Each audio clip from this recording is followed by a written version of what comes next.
tất cả các bạn, hôm nay tôi sẽ giới thiệu cho các bạn về dòng máy Công PW10 KSCD PW10 điện 220V. Khả năng khoan của con này là 250mm nha các bạn nha. Con này cũng khá lớn. Rồi bây giờ chúng ta sẽ bắt đầu đi khui thùng.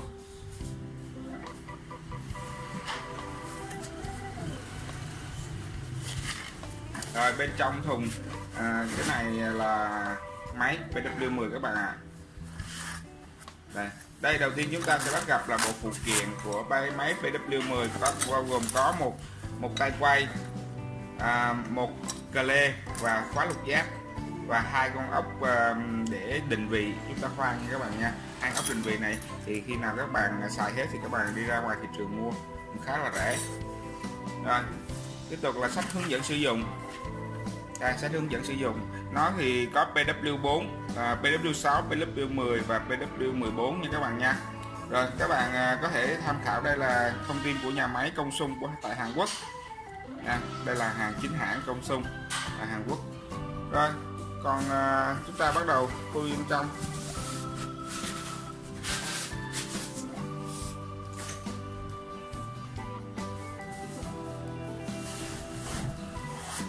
Đây là một cái máy rất là to các bạn ạ.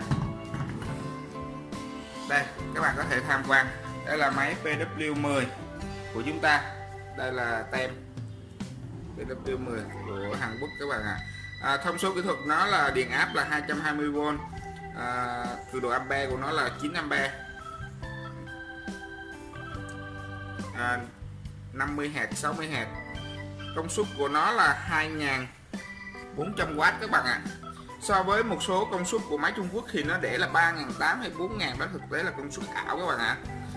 Công suất càng lớn để các bạn cảm giác mạnh thôi, nhưng mà thực tế là nó công suất ảo ạ.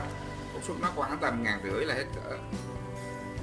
Rồi Made in Korea nha các bạn nha. Đây có số điện thoại của bên Công của Hàn Quốc, và Công đã đạt được cái chứng nhận, cái này là chứng nhận quốc tế về hàng hãng nha các bạn nha.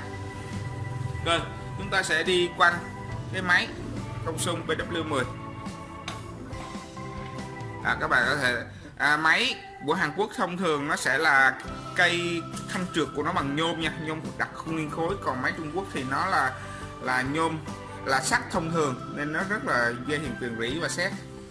Đây là tem Công các bạn. Và PW10 thì nó có hai chế độ, một chế độ là 470 vòng trên 1 phút các bạn, và một chế độ là 1100 vòng trên 1 phút. Các bạn muốn như thế nào thì các bạn chỉ cần gật, chúng tôi sẽ hướng dẫn các bạn gật luôn. Đó, các bạn chỉ cần quay xíu thôi, các bạn kéo ra và các bạn đẩy lên thôi. Đó. Chế độ 1000 vòng trên 1 phút thì hiệu quả cao, nhưng mà đổi lại thì chúng ta sẽ bị hao mũi rất là nhiều. Mà chế độ 470 vòng 1 phút thì chúng ta khoan rất là hiệu quả, nhưng mà đổi lại cái cường độ và cái hiệu suất của chúng ta khoan, thời gian khoan chúng ta sẽ dài các bạn ha. Đây là cái đầu của nó, là răng thưa của Hàn Quốc nha các bạn nha. Đây trên này đặc biệt nó có một cái định tâm. Các bạn nếu mà trường hợp mà chúng ta mà muốn lấy tâm thì cái thủy này nó sẽ canh tâm cho các bạn luôn ạ. Đây chúng ta là gắn cái tay quay. Giờ tôi sẽ cho các bạn xem cái tay quay.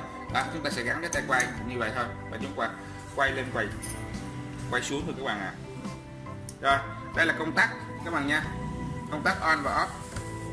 Đó, nó có một đệm cao su để lót lại nhằm chống bụi và chống những cái chất ở ngoài công trường gây ảnh hưởng tới công tắc và nó hư làm hỏng máy. Mà đây tôi cho các bạn xem tổng quan ha. Đế của nó là đế sắt nhưng mà hợp kim nhôm nha các bạn nha. Đó. Này tem này Hàn Quốc chính hãng nha các bạn.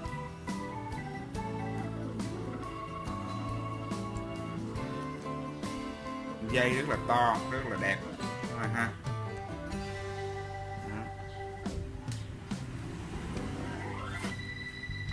Đây tôi cho các bạn xem lại cái tem. Cái này các bạn đầu tư một lần và các bạn sẽ xài được rất là lâu. Chúng tôi bảo hành cái máy này tới 1 năm luôn ạ.